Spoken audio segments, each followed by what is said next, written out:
Watkins, the CEO of Marketplace.city. We are going to get started a couple minutes past the hour.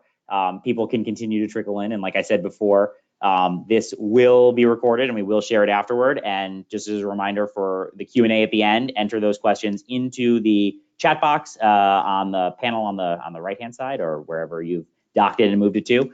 But wanted to get started and just thank everyone for joining. Our webinar and our Innovation Spotlight series.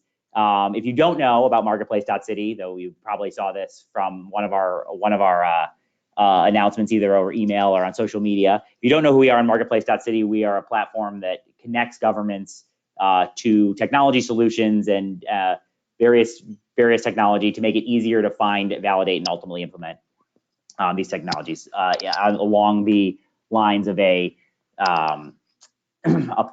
like if Angie's List or Yelp for the public sector. So you probably know who we are, but what we have worked with our partner cities is, as we're focusing on how do we make this easier how do we make using new technology, finding new things, finding new opportunities easier. We know from talking to our cities, everyone is very focused downward, as they should be, on their cities, on how do I manage across departments? How do I manage the day-to-day operations? It's hard to know what's going on sort of across the landscape.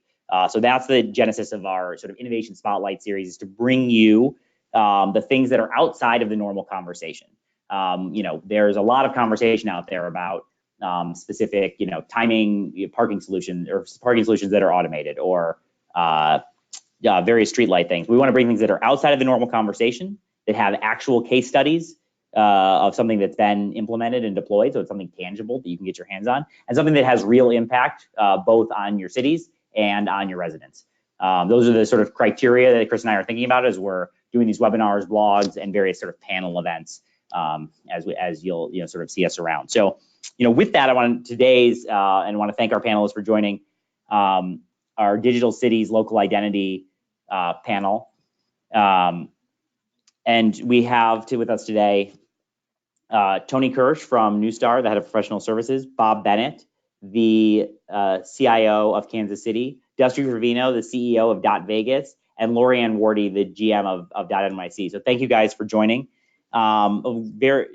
We started, for those of you who don't know, our life as Marketplace.nyc, and that at the time I was like, oh, this is a really good branding opportunity. It ties into the city. And as I came to better understand and working with the city of New York what sort of the .nyc and that sort of was all about, and learn more about other cities and doing this more broadly, I really started to understand the benefits that it can drive and deliver to local economies, to the digital identities, community, and branding. And so we wanted to sort of put this together.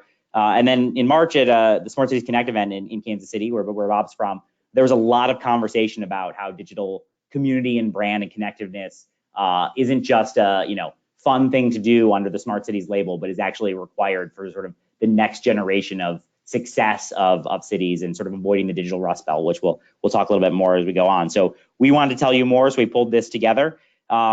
So from that, we want to sort of dive in and get to what is this all about? What are the case studies? So with that, I am going to turn it over to Tony Kirsch from Neustar. Tony is an expert sort of in innovation, and Tony, a lot has happened with the internet since Al Gore invented it, and we were using AOL and Prodigy. And being someone who's been sort of riding shotgun and leading some of that innovation, can you give us sort of the overview on where we are and what some of the top-level domain information is all about? Certainly, Andrew. Hello, everybody. It's great to be speaking here with you today. This is an interesting time in the internet's evolution, and yeah, as you said, we've had a lot of experience in being able to, I guess, work with large organisations, multinational brands, and indeed city governments over the last 6 or 7 years around the evolution of the internet. It's been a really consistent program that's been undertaken by the organisation that manages the international regulations for the internet, an organisation called ICANN, and that's been a fantastic program for us to get involved with as an organisation. So I thought what I'd do first and foremost is just set a little context for folks today.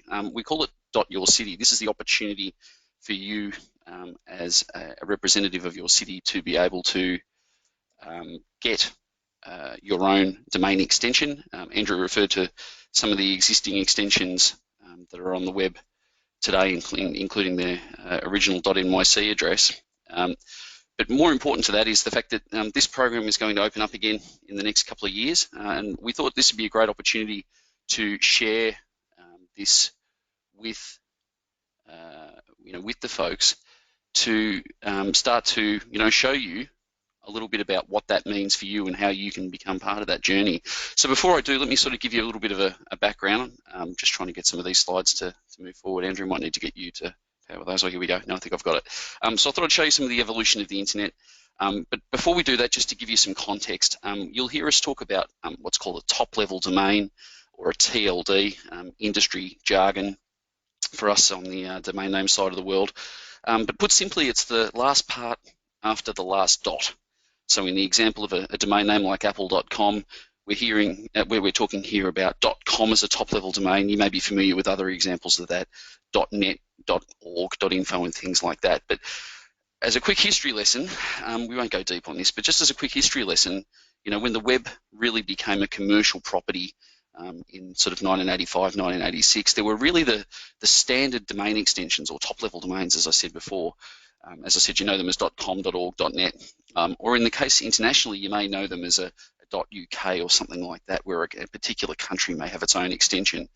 But if we fast forward, over a period of 15 to 20 years, there's been an enormous amount of expansion in the web. You'll know that as the .com boom of the 90s. There's now over 300 million domain names that exist around the world. You'll see that the namespaces had expanded in that period between 2000 to 2004. Some other of the more common ones that you'll know there is .info and .biz. And you'll also sort of realise that as a consumer, that in many cases the domain name spaces were getting full. In particular here with .com, I'm talking about the situation where 3-character and 4-character domains in .com were all taken. The price of a .com, and indeed many other domains, has decreased significantly over that period of time, which has been great for digital innovation, but it's also made it very difficult from a perspective of finding the domain you want. So in 2012, the organisation, I mentioned them before, ICANN, that runs the web in terms of a policy perspective, released a program that allowed organisations with appropriate qualifications, I'll talk a little bit more about that in a moment, to apply for their own extension on the web. So what actually occurred from that was around about 1,300 new extensions on the web as we speak today. And some of them, I'm going to talk about this very quickly, as you know them as large corporations. We call those .brands. And then there were other types of domain extensions that were generated through this program that were available to consumers. And some of them were generic terms that were available. The branded ones were typically the big end of town. We're talking here about .nfl, .nike, .mlb, etc., etc. From a generic perspective, if you're looking for a domain name today and you couldn't find your .com, you may be able to find one that more accurately matches your business, whether it's a .book or a .app or a .fashion or a .club, these sorts of things. So it's really been designed to create competition and choice on the internet. But most specifically for today's conversation was the release of around 70 city-based extensions. You know those as .vegas. We're going to talk about that. We've got Dusty on the call today, and many of the other sort of global cities that are around the world. And this is the opportunity for you as a city representative to be able to get one of these for your city in the coming months and years. Quick statistics for you. Over this last 3 years, you've seen 30 million organisations, be it small businesses, mums and pops type shops, that have been able to get domain names that more accurately represent their business. As I said before, there's 70 cities currently that have their own, and we're talking today about the opportunity for you to join that. And then almost 800,000 now domains have been registered in a variety of those extensions, whether it's .nyc, .vegas, or many of the other ones that are available on the web.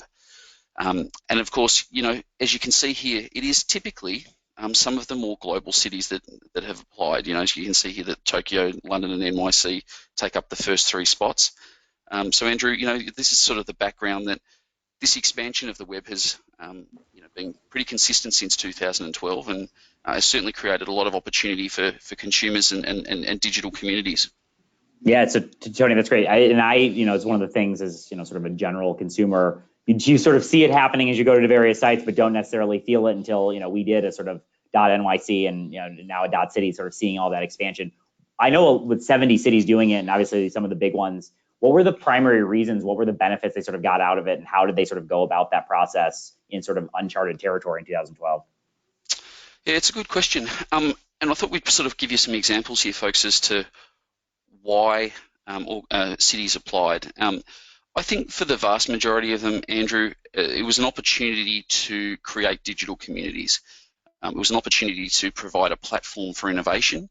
And in particular, I know we're going to talk a little bit about branding in a moment with Bob, but I think cities are brands, and I think that this was an opportunity for most of the organisations or the governments that we help with this.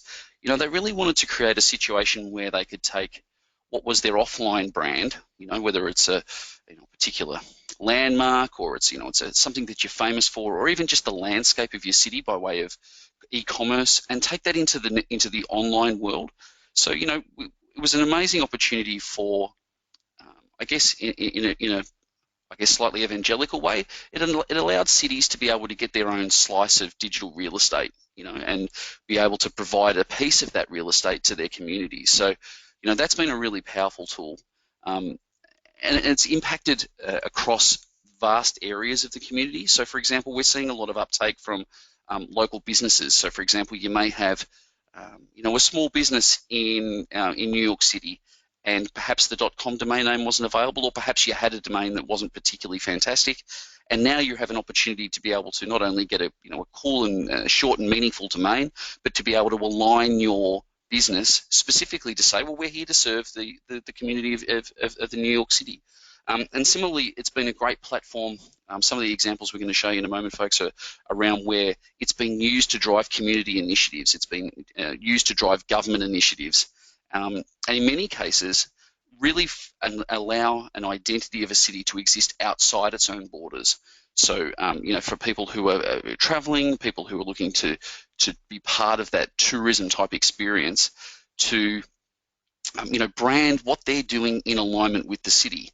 Because I think that's probably one of the most important things for cities moving forward. I know Bob's going to talk about this, which I think is fantastic, to sort of give an expert opinion on what that means as a CIO for a city. But, in my experience, I'm very fortunate. I get to work with a lot of these cities on a daily basis. Cities are brands that are really important to invest in, and in particular, more and more live in a digital world. So, I think that this .city movement is something that ultimately every city should have a piece of. You have your own piece of physical real estate, and indeed this is an opportunity to get a piece of your own online real estate for your city. That's great. Thank you, Tony, for the background, and I think that really does sort of really help set that context. So I'm going to ask Bob Bennett from the CIO of Kansas City, Missouri, to talk now. Bob is certainly regarded as a smart city, though he doesn't always love that term, leader, but certainly a city leader for Kansas City, driving along with the mayor sort of their technology initiatives and sort of the progressiveness forward to connect the community with technology. So Bob, would love to hear from you. Kansas City doesn't have a top level domain, but I know you're a big believer in connecting the cities digitally and to be responsive and connected. And that cities are a brand. Can you just elaborate a little more on what's going on in KC and how you're extending your brand? Sure. Thanks, Andrew. Pardon me. Good morning and good afternoon, everyone. Bob Bennett here in Kansas City. Essentially, what we've done is looked more towards what it is we're trying to accomplish in terms of both community engagement and in connecting digitally all of our citizens, residents, and visitors to a digital network, much as we were just discussing here. So very excited as to sort of the approach that everyone in the industry is taking. Today, Kansas City is home to a really smart core of 54 blocks. Actually, from the large building on the front of the slide that you see to your front there, all the way past the skyscrapers at the back end of that downtown area, that is the 54 connected blocks. Physically, they are joined by a streetcar.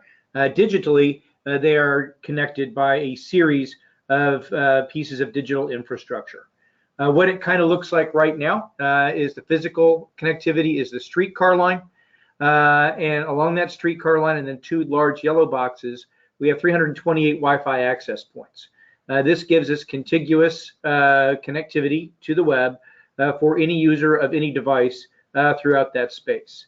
And we tried to build off of our success with Google Fiber.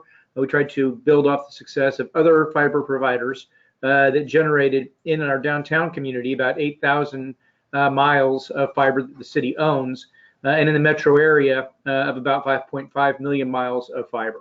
And so it was, the branding piece of that was we have been connecting the country for literally centuries. If you ever got beef on the East Coast in the 1880s, that was because a cow was placed on a cattle car, or a processed cow was processed in a cattle car, probably in Kansas City.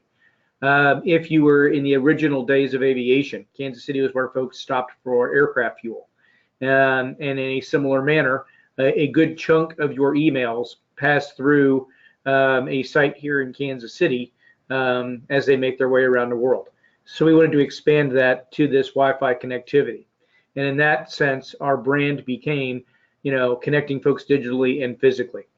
Part of that digital connectivity are the kiosks. Those are the little circles. There is one at every stop on our streetcar line, plus those other sites noted on the map. And quite frankly, those were chosen by our citizens. We went through a whole series of community engagements where, again, with the brand idea being this city connects our citizens, our residents, our visitors digitally and physically. We wanted their input as to where to put those devices. The streetcars and the traffic signals and street lights were simply a means to ensure that that physical connectivity is as efficient as humanly possible, and highlighted the advance of the technology that's available today. And then finally, for us, it was that data analysis and figuring out how to transition it to as many people as humanly possible. To that extent, we established a Kansas City Living Lab, and all of the data from that zone is available today to anyone who wants to use it. That link at the top of the slide here is actually the link that can drive you to it. I just had a good conversation with our Cisco partners yesterday, and I understand that everything is flowing there now, from our Wi-Fi usage data in that zone to our traffic data, to our left turn data, to our public density data, so that developers who have the next great idea can start innovating on this, and again, connecting those dots consistent with our brand idea. And then also larger companies and academic institutions can take the lessons they learn from it. One of the companies that sort of started with our Living Lab was a company called Exact, and their data platform is now the standard that other cities are looking at as well, and they got all their data from that Living Lab. We just today went through our city council process, and our legislative committee approved an ordinance which is going to allow us to submit this Smart City RFP to the world, probably within the next week or so, once I get final legal review of that document. We anticipate that we're going to bring some private sector teams into the city. They'll spend 10 to 30 years with us and expand that which we have done on Main Street to the remaining 315 square miles of the city. We understand, again, consistent with our branding, that this is all about connecting people. And to that extent, in the first piece, we've got the bus line. The second piece, using our existing water infrastructure. And like I said, this will be out within 2 weeks. So we got more to do. We're looking for partners to do it with us. Certainly, we see this as an ecosystem play, and we look forward to continuing these connections. With that, I'll hand it back over to Andrew. Thanks, Bob. Yeah, and that's I know as you've talked about the the Kansas City aspect, wanting to avoid that digital rust belt, and how important it is to do those activities, but then also connect them to people and to promote them to the world so that it drives the future generation of workers and people spending money and living in your city to Kansas City. So I really appreciate that. So with that, I'm going to jump over to Lori-Ann Wardi. And Lori-Ann, you're the general manager of .nyc, and I know you've been there sort of right from the beginning. Can you just talk a little bit about sort of how the city decided to do this? What were the considerations and sort of getting this on behalf of New York City? Sure, happy to do that. Actually, the history of the .nyc goes all the way back to 2008 with the Bloomberg administration, and that was well before the ICANN new GTLD program even got started. Actually, New York had its eye on the prize of getting its own top-level domain, because Michael Bloomberg really was intent on making New York City the world's leading digital city. And he was really one of the agitators who helped to push ICANN to expand the domain architecture that would allow all the other cities of the world to get their own sort of piece of digital real estate, as Tony called it.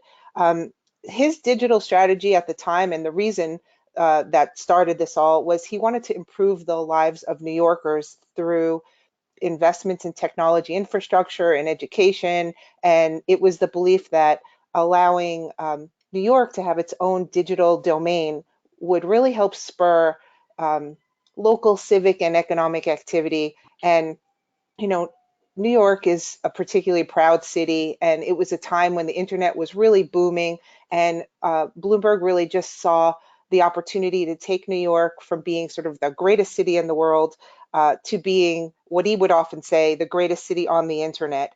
And then in 2012, the de Blasio administration really picked up the ball and ran with it, and was equally excited about the opportunity. So they launched, the TLD was launched in 2014 to the public. And with the de Blasio administration, the goal actually shifted a little bit. And it was really seen as a public benefit, similar to the way the city's beautiful parks and libraries would be seen as a public benefit, a special perk or benefit that you get simply by being a New Yorker. And that's part of the reason why the city created a special policy to ensure that this was a benefit only New Yorkers could register a .nyc domain. And the idea was that with a .nyc domain, New Yorkers would be able to identify themselves as connected to New York City, which, as we know, is one of the world's most strong and prestigious city brands, which really has a value to it. And if you think about big brands like Donna Karan, the famous fashion designer, she brands her business DKNY. The reason she puts NY at the end of her brand, even though it's a global brand, is it's trading on the value of the New York City cachet of, being sort of the Big Apple and the helm of finance, fashion, and everything in between. So beyond the public benefit aspect, like Bloomberg before him, de Blasio really saw this as an opportunity to be a digital leader on the world stage in the technology realm, and a way to build community, spur economic development, inspire innovation, and of course spread the image of the New York City brand around the world. Revenue was an important goal, but was definitely not the primary goal. That's a really great background, and something that's always sort of, which I know New York ends up doing a lot in these spaces, but as you mentioned, even it was done sort of in advance of ICANN, without the absence of other things to look at to have a strategy or a roadmap. How did they go about sort of setting that strategy and that policy as as an example of what sort of other cities might be looking to do? Well, again, New York had its own real set of goals in wanting to do this, and one of them was to really be this exclusive public benefit for New Yorkers. It's one of the only cities that was very strict about making sure that only New Yorkers could register a .nyc domain. By contrast, many other cities are open. So, for example, if you are in London and you wanted to buy a .nyc, you couldn't. But if you were in New York City and you wanted to buy a .london domain, you could. So the other philosophy beyond being exclusive was to ensure that the names were priced to encourage their use, as opposed to what previously had happened in domain extensions like .com, the names were so inexpensive, $6, $8, $10, that they really encouraged mass warehousing or hoarding by prospectors. And this really made it hard because people would buy up all the best names, and then when it came time for a real business to use it, people were trying to resell them to them at extremely high prices. So for .nyc, our prices are in the $20, $25 realm, which prevented people from hoarding these names. And really, we wanted to promote use. And the other strategy was really to encourage use by New York City luminaries and people who are really thought leaders and trendsetters. So we focused on inspiring early use cases to show off and inspire others, and sort of showcasing our users in our advertising. Actually, I think another big key was partnering with the right retail distribution partners to help market and promote the domains. And I'm sure everyone has heard of GoDaddy. They're really the 800-pound gorilla in the domain distribution market. Actually, trying to move to the next slide, and for some reason, maybe you guys can help me to do that. Thank you. The one right before this. When we launched the domain, GoDaddy had a very, very funny ad they placed on a barge between New York City and New Jersey. And on the barge, they had a big ad that said, .nyc domains available, shh, don't tell New Jersey. So it was kind of having fun with the fact that now geographic domain was available in New York City. It was really the first city in the US to actually launch its domain, a matter of real pride for the city. And we thought, everybody likes to poke at New Jersey every once in a while. I'm from Brooklyn, so I'm allowed to say, to make fun of New Jersey. People have made fun of Brooklyn for a while. In any event, that was a really big day for us. And, we had a great launch with a lot of enthusiasm and a lot of pent-up demand because people were really excited to get their city domain. That's it. Yeah, Lori, I think I love that story, and I love all of the different sort of use cases that people are getting. I mean, I've gotten to experience a bunch of them with Digital NYC and others. Can you just talk about some of the best ones, and then I obviously encourage people to go look up some of the other ones because they're really good stories of how they've really tied them into their brand.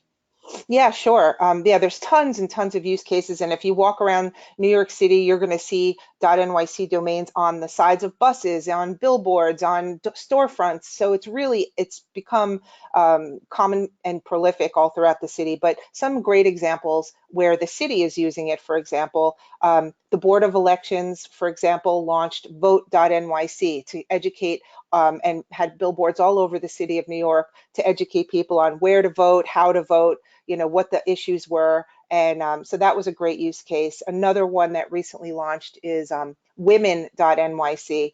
And I encourage you guys to go visit those. It's basically a community empowering women to take their futures into their own hands, where New York City provides all sorts of resources to help do that. Some of them listed on this page here. Link NYC is a great one for people to check out. It's a super fast Wi-Fi system that's throughout the city of New York on these digital kiosks. And then actually the next slide, which you just had up, ferry.nyc, is also a fantastic example where the city created an opportunity for the ferry company, which runs all of New York City's ferries throughout the boroughs and throughout to New Jersey, to leverage this domain, because not only does it help people know exactly how to find the ferries, which is a great service and public benefit, but it's a great way to brand New York City for tourists and people visiting the city. So again, every time anyone sees a .nyc domain, it's really like a little brand ambassador for the larger New York City brand. Anyway, there's a bunch of other use cases on these slides. We don't have to go through them all. You'll have the deck after, and you can certainly take a look when you get a chance, and I encourage you to do that. Thank you, Lori. That's great. And obviously New York, a big, powerful brand, and now a big, powerful sort of digital brand with .nyc. And sort of along those lines, wanted to go down to Dusty Trevino, the CEO of .Vegas, their partnership with the city to do this. And Dusty, I mean, everyone knows Las Vegas has a brand. They have they have a very strong brand. Sometimes it gets, out of control. So as you got the .Vegas brand and started to take control sort of the digital footprint, I know it went certainly a different direction than the .NYC. Can you just give us, some of the background of what happened there and how it applied and the objectives for that?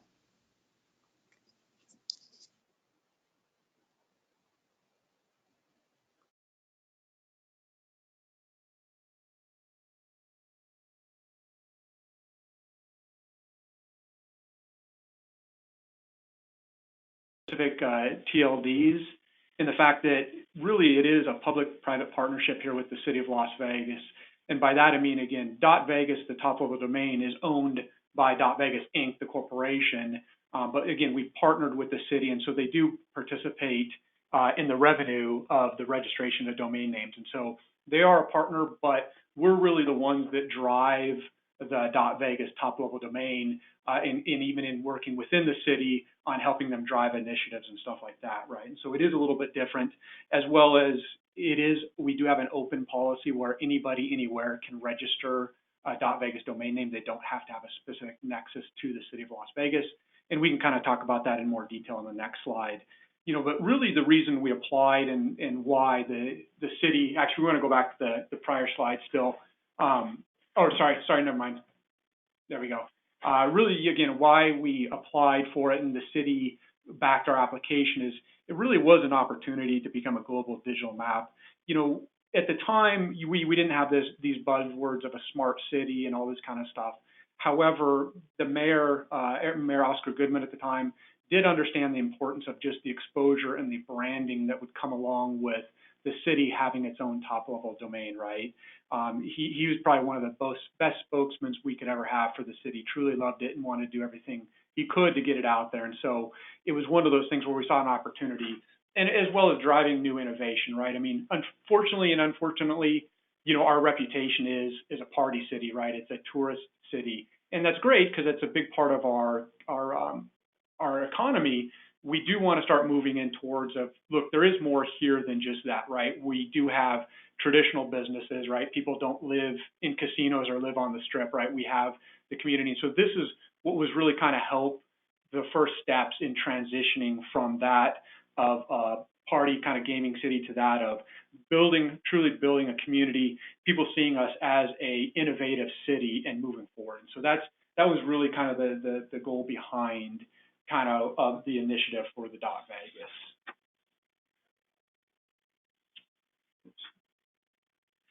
So yeah, sorry, I had a quick audio problem. Apologize for that. Yeah, Dusty, that I think the Las Vegas Knights are trying to change the branding of the city and make it more about hockey than it is about a party city. But I know you guys went sort of a different direction in terms of making .Vegas sort of open and global initiative. Would love to sort of hear the thinking on that strategy and policy.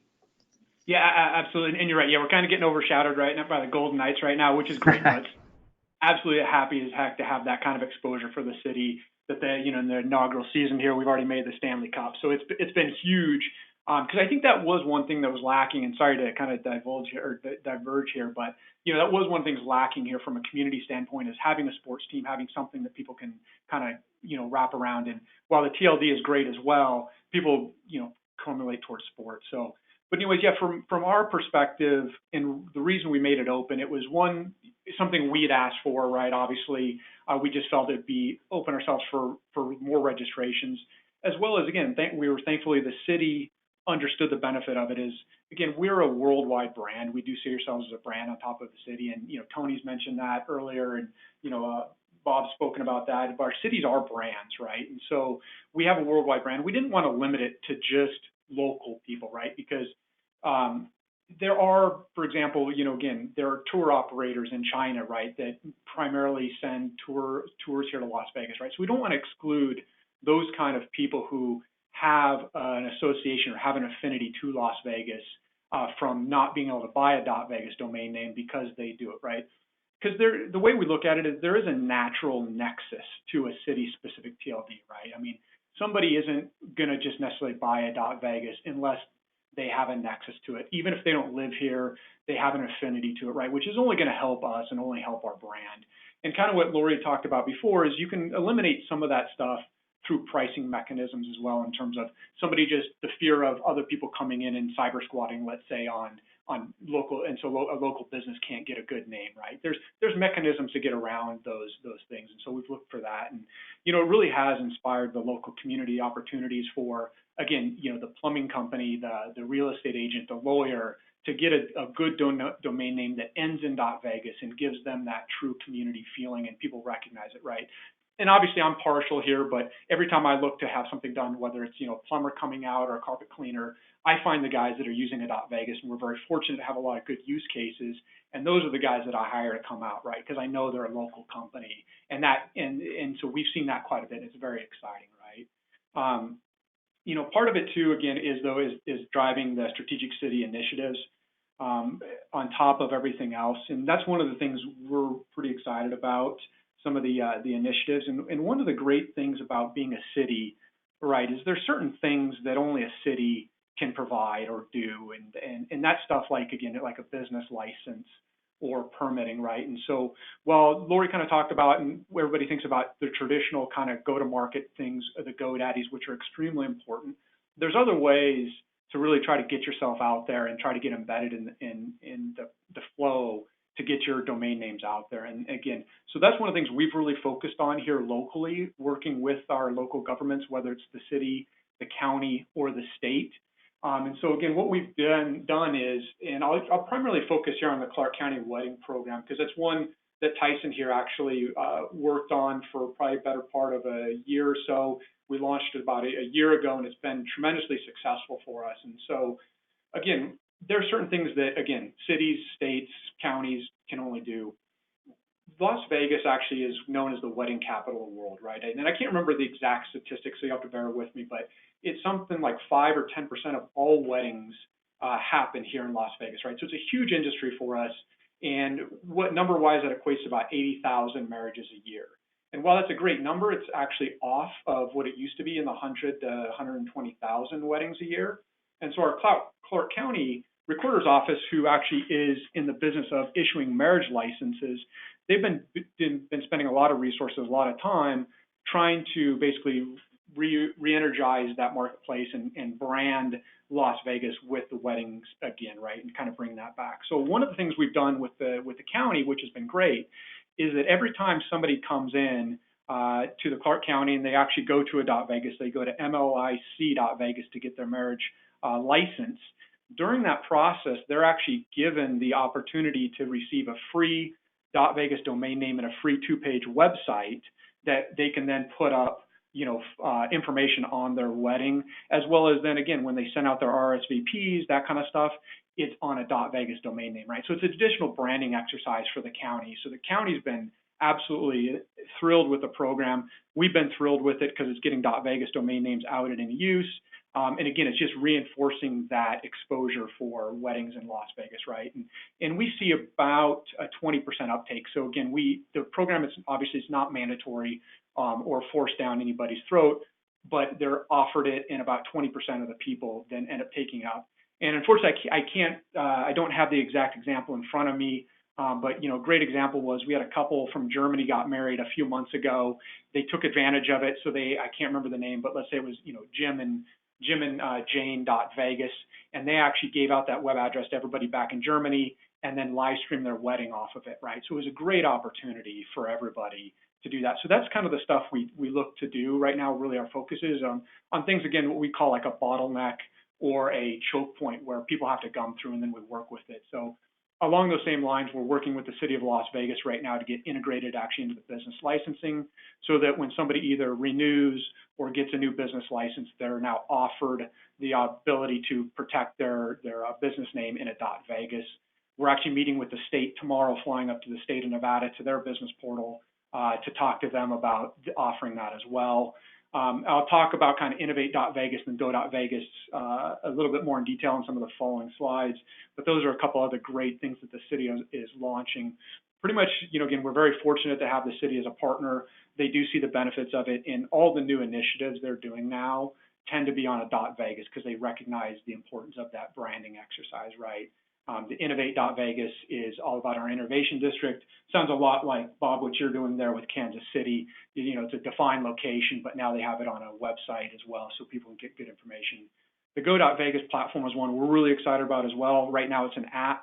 It's going to become an online portal as well. What they're going to try to do is all residents will be driven there for anything city related in terms of paying your sewer bill, checking for, let's say, parking tickets, checking for youth sports, and it's all going to be done on Go.Vegas on that portal. So we're really excited about that. Like I said, so we work quite extensively here with the local government and trying to get embedded in that process, recognizing that is just as important as also focusing on the GoDaddies and the local businesses as well. So, you know, one of the questions we always kind of get asked, right, and everybody is why does it matter, right? Why does a .Vegas or why does any TLD matter besides a .com? And for us, it's very simple. Again, it's the only true, in this situation, Vegas identity, right? Or in your case, it'd be the only true city identity. It's a great way for people and businesses to connect to your city, or to, in this case, Las Vegas. And again, when we first launched, you know, the smart city wasn't really a buzzword. And even now today, it's a buzzword, but it's more on autonomous vehicles, smart lights, and that kind of stuff. But in our mind, there is nothing greater in showing that you're a smart city than by getting your own domain extension, right? You can kind of control your own destiny. And look, you're now embedded in the worldwide internet, right? In the root zone server. It's never going to go anywhere. Your city now has its own top level domain. And like I said, that's really incredible when you think about the implications of what that is long term. And so, again, we've been really excited to have such a great partner with the city of Las Vegas, that they recognized it early on. And so far, again, it's been a great, you know, win-win for all of us. That's fantastic. Thanks, Dusty. And the wedding example always makes me want to think about how in Chicago we can get, you know, all the deep dish pizza its own web address, or the barbecue in Kansas City. I know you talked a lot about the smart cities and the innovation and Innovate Vegas. Can you talk a little bit more about the use cases there and some of the unique things that various entities are doing?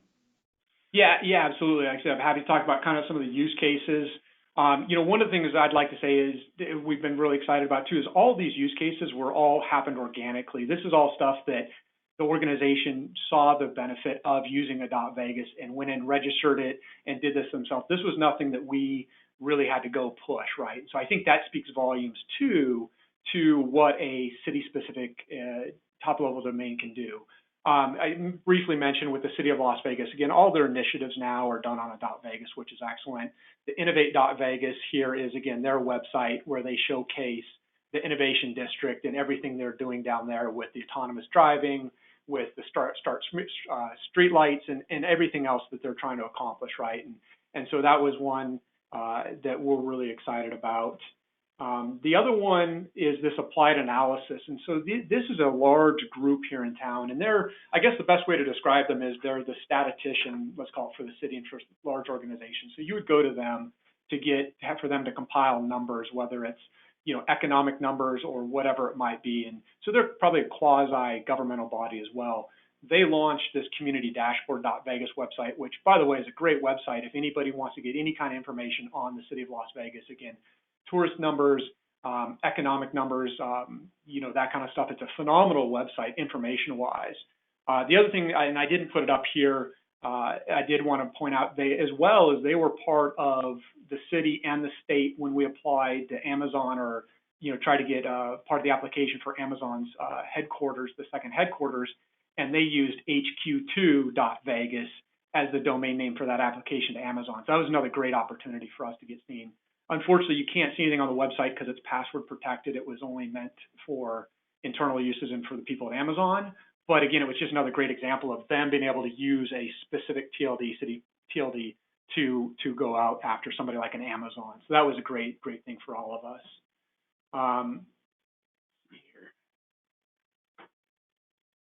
The other great opportunities with city-specific TLDs in this case are when you have organizations like a Goodwill, who is a nationwide company. They'll have local chapters, right? And so for them, Goodwill came in immediately and locked up Goodwill.Vegas. Again, it was a great way for them to get their pure name Goodwill in a .Vegas to show the local community, their local presence. So that was, and this has been great for us as well. You know, they've completely rebranded here. All their trucks, all the donation centers, all now say Goodwill.Vegas on it. So it's just a way for them, again, to continue to build that goodwill with the local community by being able to use a .Vegas. So it was a great case for us. Then the last one here is our Metro Chamber of Commerce. It's the largest chamber here in Las Vegas. They are currently, again, one of their platforms, they have a leadership program here in town. And so what they do is people apply for this program, and it's all, let's call it C-level kind of executives who are looking to be part of the community as they take over more and more responsibilities within their business and grow. And they launched this program under Leadership.Vegas, again, just to show their correlation, their tie with the community. It's another great platform to use as a .Vegas. So we've been really excited. Again, these are just a few of the use cases, but the ones we're really excited about that we have. So with that, I will turn it back over to you, Andrew. Great, Dusty. That was a great overview of all the, you know, varying benefits and varying types of people that can then use it. I think that's, along with New York and some of the others, that's really important to, because those practical use cases are what matters. This is all good in theory, but if we can't see how people do it. So yeah, I hope when we get to Tony for a couple more action, if you're interested in doing this, how we, you know, sort of take steps forward. I think it was really important that we went through with you know, Bob and others, the importance of brand, and then, you know, the real case studies of New York and Vegas. And as I mentioned earlier, we will share all these with them, with all the panelists, and there'll be a recording, or sorry, with all the attendees, and then there'll be a recording. So you'll be able to follow up. But Tony, very quickly, can you tell us what we should do next if we're interested in getting one for ourselves? Certainly, Andrew. I think, you know, Dusty and Lorianne have done a great job of sort of showing you how this can be a platform for innovation, and it certainly reinforces one of the most important elements of a city, and that is its identity. So, you know, for the folks that are listening in today, what can you do if you'd like to get your own city as your own domain extension? Look, the first thing that you need to know is that this application program is likely to open in the next year or two. There's an enormous amount of work that's required to apply. But one of the questions we're asked most often is, you know, well, you know, can anyone just apply for my city's name? And I guess one of the other thing to reinforce, and I wasn't thinking about this until Dusty mentioned Nevada, is that, you know, this is not limited to a state. If indeed you're a representative of to a city, if you're indeed a representative of a state, you can also apply for those things when the program opens. But it's important to note that it's not just available to the general public. So two things is that if you're going to apply for a city or a state based term, you would need to have a letter of support from your relevant government. And this is really important. You know, the whole purpose of this is that we're not creating a situation where a city's name could be cyber squatted on by, you know, a local resident, or indeed an international squatter. This is something where if you're going to ever apply for a .city or a .state domain extension, you will certainly need a letter of support from the highest levels of your government. The other thing that you're going to need is to start to prepare an application. The process of doing this is quite rigorous. If we just jump over a slide, please. You'll sort of see here very quickly. I'm not going to go into a huge amount of detail, but, you know, the governing body just doesn't give you one of these. You need to be able to demonstrate that you've got strategic intent, that you've got a very clear delineation of who it's for, some policies to support that, also understanding your financial projections. It's really important that both at a technical and a financial perspective, that when they're granting these licenses for the city top level domains, that they're giving them to people that are really willing to invest in it, as NYC have done, as Vegas have done, as many others have done. Now, of course, the most important, two really important points here is that, yes, there's some money involved in it, but as Lorianne and Dusty have shown you, these things are revenue generating assets for the city. Okay, so at a minimum, you know, we're seeing typically that these things recoup their costs within the first year of operations. But again, most important to this is that you've got this as a perpetual asset. Dusty mentioned this before. You know, .Vegas will be the digital identity of Las Vegas forever, as it will be for all of the other cities that exist in this program. So it's an absolutely incredible investment opportunity for city representatives to, as I said earlier, get a piece of digital real estate for your city. and use it as the cornerstone of your digital identity for for generations to come.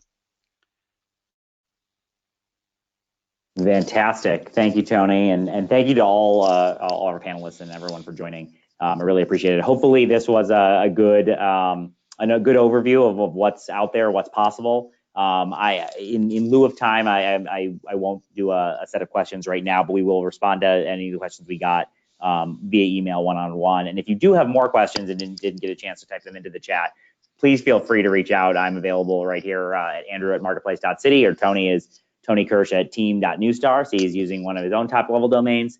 And obviously there's other resources to go on. And if any of you have, we will, as we mentioned, the recording will be available, the slides will be available. And if you have any specific questions for the panelists, reach out to us and we can make sure to connect you. So with that, I do just want to thank everyone one last time for joining. Really appreciate everyone for speaking today and giving us these stories. And hopefully you learned something and can take it back into your city and figure out how to make your brand and your community stronger as you move forward. So with that, we'll wrap up, and thanks everyone for joining today.